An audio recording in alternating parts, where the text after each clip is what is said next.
Advance mobile graphics designing course batch 3 की आज की हमारी 10वीं क्लास है। आज की क्लास के अंदर हम मुख्तलिफ़ डिज़ाइन में व्हाट्सअप डीपी बनाना सीखेंगे। सबसे पहले जो हमारे पास डिज़ाइन है उसके लिए मैं एक्सेल की डिफ़ॉल्ट सेटिंग रख लेता हूँ और उसके बाद बैकग्राउंड का कलर मैं तब्दील कर लेता हूँ ताकि हम जो काम भी करें हमें साफ़ दिखाई दे। ये न्यू टेक्स्ट लिखा हुआ है, इसको मैं फ़िलहाल डिलीट कर रहा हूँ। इसके बाद आपने यहाँ से अपने शेप लेते हैं, इस ऑप्शन पे आना है और यहाँ पर आने के बाद आपने शेप वाले ऑप्शन पे आना है। शेप वाले ऑप्शन के अंदर आकर आपने यहाँ नीचे कोने पर एक शेप पड़ी हुई है, ये वाली। इस शेप को आपने उठा लेना है, बल्कि इससे पहले आप ये जो गोल शेप है ये ले लेते हैं और इसकी जो ओपेसिटी है उसको आपने ज़ीरो कर देना है और इसकी स्ट्रोक को आपने बढ़ा देना है। 3 से 4 या 5 तक आप रख लें और इसको सहज आपने फुल कर लेना है यहाँ पर बड़ा। ये सिर्फ़ और सिर्फ़ मैं एक काम के लिए लगा रहा हूँ, वो मैं आपको बताता हूँ कि क्या है। इसको सेंटर अलाइनमेंट करके हम लॉक कर देते हैं। इसके बाद जो हमने काम करना है, उस काम के लिए मैंने इसको लगाया और वो ये है कि हमने एक शेप लगानी है, जो ये इस दायरे पूरे दायरे के अंदर साइडों-साइडों पे आएगी। तो ताकि हमें पता चले कि हमारी अलाइनमेंट ठीक है और हमारी शेप ठीक लगी है, ख़राब नहीं है। तो उसके लिए हम ये वाली शेप लेंगे और ओके करेंगे। इसको हमने रोटेट कर लेना है इस तरीके से। रोटेट करने के बाद इसका साइज़ बिल्कुल छोटा करेंगे। यहाँ ऊपर बिल्कुल शुरू में आपने इसको लगाना है। साइज़ और छोटा कर लेते हैं और यहाँ पर सेंटर में ये जो लाइन है इसके बिल्कुल करीब आपने करना है। लेकिन इससे ऊपर नीचे ज़्यादा ना हो। ये लाइन हमने इसलिए लगाई है कि ये शेप जो हमने अभी लगाई, ये पूरे इस दायरे में हमने लगानी है ताकि वो आसानी से लग जाएँ।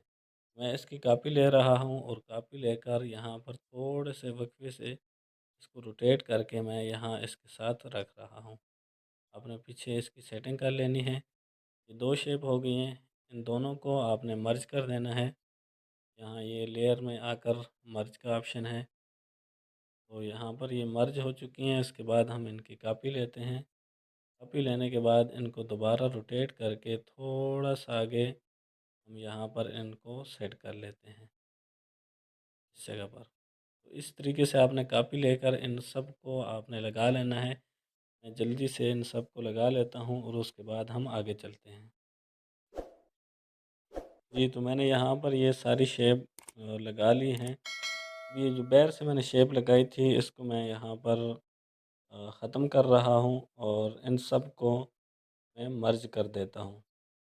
ये मैंने जो है वो सारी लगाई हैं, जल्दी-जल्दी लगा ली हैं। मैंने वीडियो यहाँ से रोक दी थी, इस वजह से कि अगर जो है वो इन सब को हम करें, तो वीडियो बहुत लंबी हो जाएगी और आज की क्लास में मेरा इरादा है कि 2 से 3 आपको मुख्तलिफ़ किस्म की डीपी बनाकर दिखाऊँ। तो उसके बाद मैं यहाँ पर आ रहा हूँ दोबारा शेप वाले ऑप्शन पे और ये जो स्टार है, इसको मैं ले रहा हूँ और यहाँ पर मैं इसको छोटा करके सेट कर रहा हूँ। इसी की कॉपी लेकर मैं दोबारा इसको यहाँ पर रख लेता हूँ। यहाँ पर मैं ग्रिड टूल का सहारा लूँगा, ये आपको बताया हुआ है इसके बारे में। तो इसको मैं यहाँ पर रख रहा हूँ ताकि ये बिल्कुल बराबर जो है वो आएँ। इस चीज़ का आप भी ख़्याल किया करें। तो अब इसको मैंने लगा लिया है। अब ये वाली जो दूसरा स्टार है, इसको मैं ऊपर करके इसके बिल्कुल लाइन के बराबर कर लेता हूँ और थोड़ा-सा इसको इधर भी कर लेते हैं। फिर मैं इसकी कॉपी लेकर यहाँ पर तीसरा स्टार भी लगा लेता हूँ और इनका फ़ासला वगैरह इस चीज़ का आपने ध्यान रखना है। अच्छे तरीके से इसको सेट कर लेना है। जी, तो अब ये तकरीबन बिल्कुल बराबर आ चुके हैं। इसके बाद मैं इनको लॉक कर देता हूँ और लॉक करने के बाद अब आप यहाँ इसके अंदर नाम भी लिख सकते हैं। आपके पास पीएनजी में कोई नाम वगैरह लिखा हुआ पड़ा हुआ है, जैसे कैलीग्राफी वगैरह में नाम लिखे होते हैं, तो वो आप लेकर आ सकते हैं। नंबर वगैरह लिख सकते हैं। तो मैं देखता हूँ मेरे पास नाम लिखी हुई है, पड़ी हुई हैं कुछ, मैं वो ले आता हूँ ताकि लिखने में जो देर लगती है वो ना लगे और जल्दी से हमारा काम मुकम्मल हो जाए। जी, नाम वगैरह तो मेरे पास लिखे हुए पड़े थे, लेकिन ये एक नबी अलैहिस्सलाम का नाम है और इसके नीचे लिखा हुआ है कि मोहम्मद ना होते कुछ भी ना होता। तो ये पीएनजी मुझे अच्छी लगी है, इसको मैं यहाँ ले आया हूँ। सेट कर लेते हैं, इसके बाद हमने इन सब को आपस में मर्ज कर देना है। जी, तो ये मर्ज हो चुकी हैं, अब इन सब का कलर और रंग जो है वो हम तब्दील कर लेते हैं और वो है हम ब्लैक कलर जो है वो रख लेते हैं। इसके बाद मैं इनको लॉक कर रहा हूँ और यहाँ इंपोर्ट वाले ऑप्शन पे जाकर मैं एक शेप लेकर आता हूँ बैकग्राउंड के तौर पर जिसको हम इस्तेमाल करेंगे। यहाँ पर मेरे पास मुख्तलिफ़ किस्म के लकड़ी के जो बैकग्राउंड होते हैं, वुड बैकग्राउंड जिन्हें कहते हैं, वो पड़े हुए हैं। तो इनमें से मैं कोई एक बैकग्राउंड सेलेक्ट कर लेता हूँ, जैसे ये आपको यहाँ पर नज़र आ रहे होंगे और इनको हम लेकर जाते हैं किसी एक को और इनको अपने काम में आज हम इस्तेमाल करेंगे। तो ये वाला मैं यहाँ ले लेता हूँ, हमारे पास आ चुका है। मैं इसको छोटा करके यहाँ पर इसको रख लेते हैं, ओके करते हैं और इसको मैं अपनी पूरी स्क्रीन पर यहाँ पर लगा लूँगा।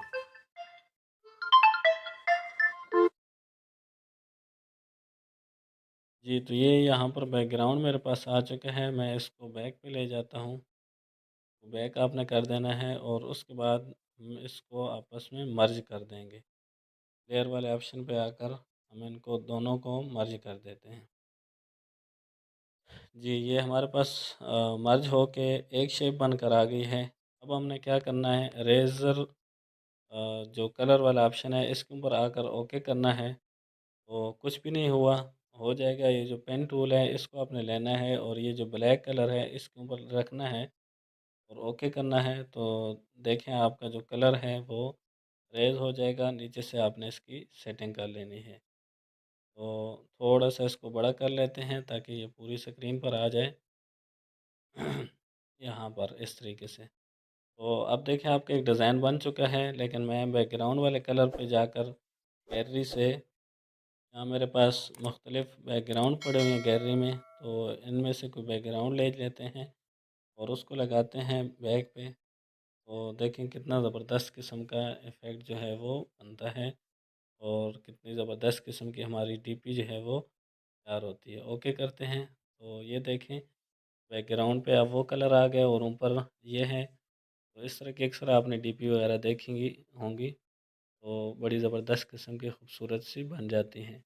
तो बैकग्राउंड पे मज़ीद आप कलर तब्दील करके देख लें, तो बड़े ज़बरदस्त किस्म के इफ़ेक्ट जो है वो आपको मिल जाते हैं। जैसे यहाँ पर देख लें, तो इस तरीके से। तो वैसे कोई आपने नेट से डाउनलोड किया हुआ है, वो आप बैकग्राउंड पे लगाकर चेक कर सकते हैं। बड़ी खूबसूरत किस्म की इस तरह की डीपी आप तैयार कर सकते हैं।